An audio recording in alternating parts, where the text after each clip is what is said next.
E agora nós vamos falar de um assunto que pode ser bastante polêmico: a progressão de regime no Brasil. Este é um direito garantido a presos que estão cumprindo pena, mas que muitas vezes causa discordância entre as pessoas. Mas antes de qualquer opinião, é importante que possamos conhecer como funciona. E é isso que vamos fazer agora no quadro Pense Direito. Veja.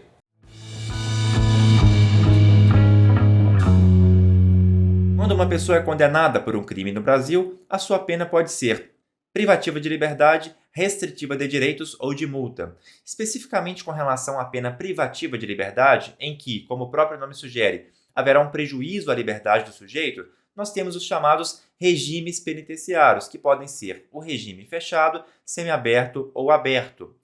Quem define o regime que o sujeito vai começar a cumprir a pena é o juiz que condenou aquela pessoa. Então, se ele foi condenado ao regime inicialmente fechado, como o nome deixa claro, ele vai cumpri-la inicialmente no regime fechado.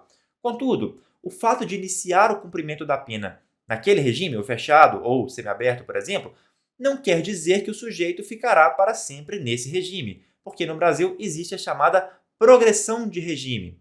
Na progressão de regime, o sujeito que está cumprindo pena, demonstrando o cumprimento do requisito objetivo, que é o tempo de pena cumprida, e também do requisito subjetivo, que é o bom comportamento, ele poderá pleitear a progressão de regime.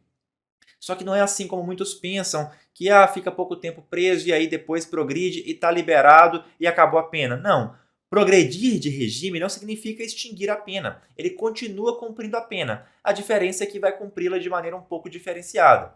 Então, se o sujeito começa a cumprir a pena no regime fechado, e aí ele consegue a progressão de regime, ele passa para o regime semiaberto. E o regime semiaberto, segundo o que manda o Código Penal, ele deve ser cumprido em colônia agrícola e industrial ou em estabelecimento similar. Já o regime fechado é cumprido em estabelecimento de segurança máxima ou média, estabelecimento penitenciário.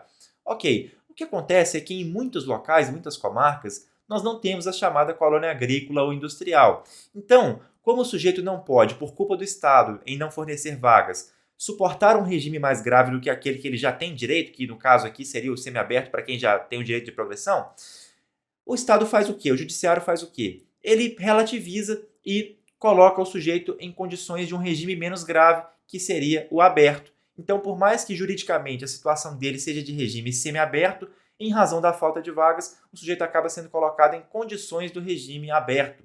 Como, por exemplo, o que acontece em muitos locais é a chamada prisão domiciliar. O sujeito fica obrigado a ficar preso em sua casa. No máximo, uma autorização para se deslocar do trabalho até casa e vice-versa, até sua casa e vice-versa, E tem uma fiscalização rígida. Se a polícia vai até a casa dele no horário que ele devia estar ali, não é horário de trabalho, devia estar em casa, ou vai no trabalho no horário que ele devia estar trabalhando, a polícia vai, ou os órgãos de fiscalização vão, e ele não está, há grandes chances de haver a chamada regressão de regime. Ele vai tomar uma falta grave e aí vai ter ali a regressão de regime. Então, não é tão simples assim, não é tão brando assim como muitas pessoas pensam. Realmente, há muitas injustiças na execução da pena no Brasil, Alguns crimes muito graves que às vezes a pessoa progride, enquanto, claro, uma vítima que faleceu, a morte é para sempre, E a pena não é para sempre. Mas a gente parte do pressuposto que as pessoas podem ser, ou pelo menos o Estado tem que dar a chance das pessoas se recuperarem e a pena também não pode ser eterna, ok? Uma outra questão que eu queria mencionar também é que as frações ou percentuais de progressão de regime variam de crime para crime, do tipo de crime. Então, por exemplo, se for um crime mais leve, ele vai progredir com menos tempo.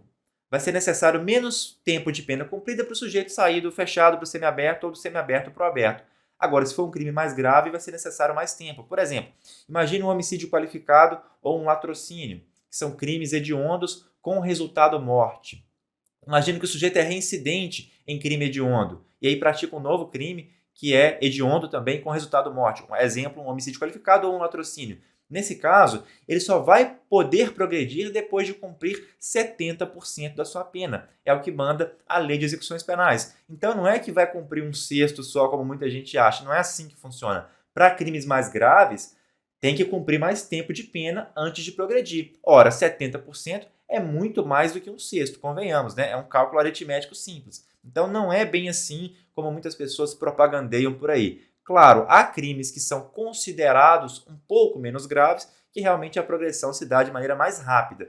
Contudo, nos crimes mais graves mesmo, a progressão é de maneira mais demorada, tem que cumprir mais tempo de pena. Então, resumidamente, essas são algumas das tantas peculiaridades da execução penal.